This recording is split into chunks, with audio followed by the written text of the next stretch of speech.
Actes chapitre 14. Je lis au nom de Jésus-Christ de Nazareth. Paul et Barnabas à Iconium.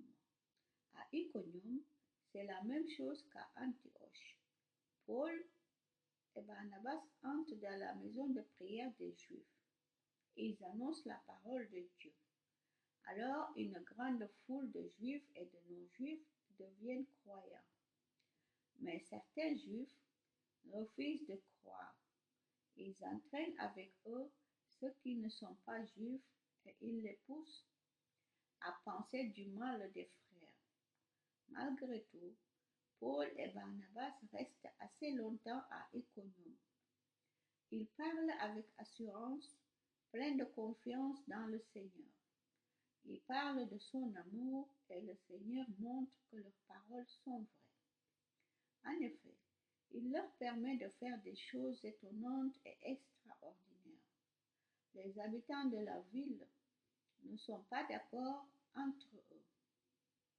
Les uns sont pour les Juifs, les autres sont pour les apôtres. Les Juifs et ceux qui ne sont pas Juifs, avec leur chef, décident d'attaquer Paul et Barnabas et de les tuer en leur jetant des pierres. Mais les deux hommes apprennent cela.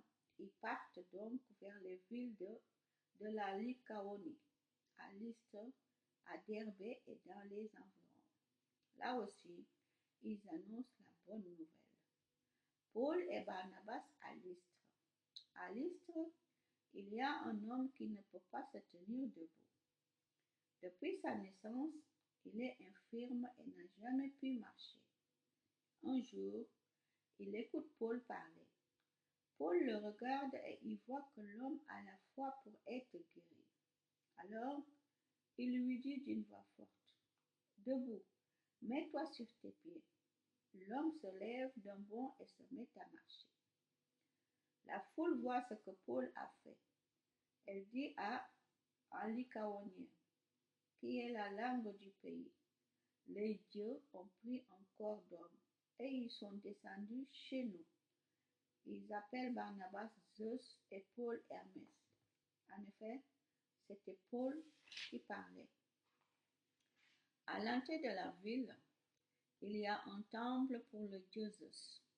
Le prêtre de ce temple amène devant les portes des taureaux ornés de couronnes de fleurs.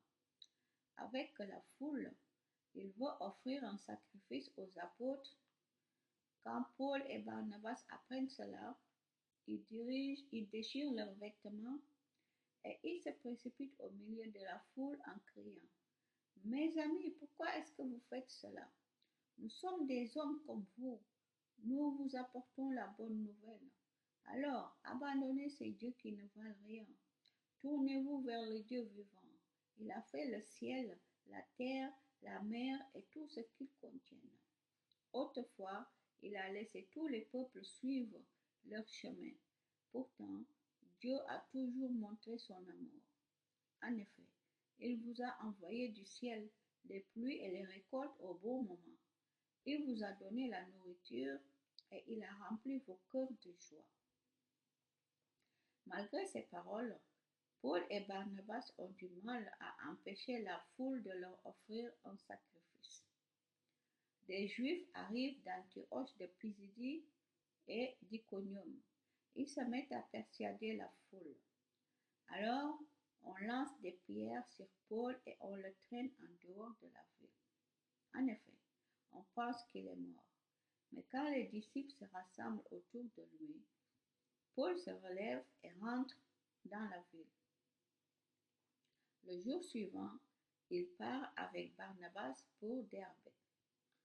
Paul et Barnabas retournent à Antioche de Syrie.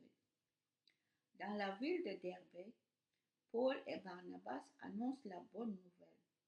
Beaucoup de gens deviennent disciples.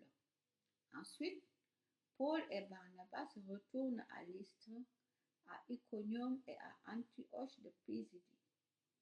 Ils encouragent les disciples et leur demandent avec force de rester fidèles à la foi. Ils leur disent, « Nous devons traverser beaucoup de souffrances pour entrer dans le royaume de Dieu. » Paul et Barnabas choisissent des anciens pour chaque église. Ils prient et ils jeûnent, puis ils confient au Seigneur ces anciens qui croient en lui. Ensuite, Paul et Barnabas traversent la Pisidie et arrivent en Pamphylie. À Pergé, ils annoncent la parole de Dieu. Après cela, ils vont à Attalie et de là, ils prennent le bateau pour retourner à Antioche de Syrie.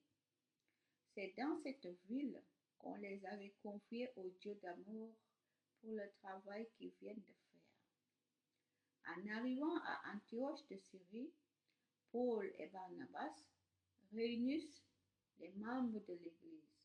Ils leur disent tout ce que Dieu a fait avec eux.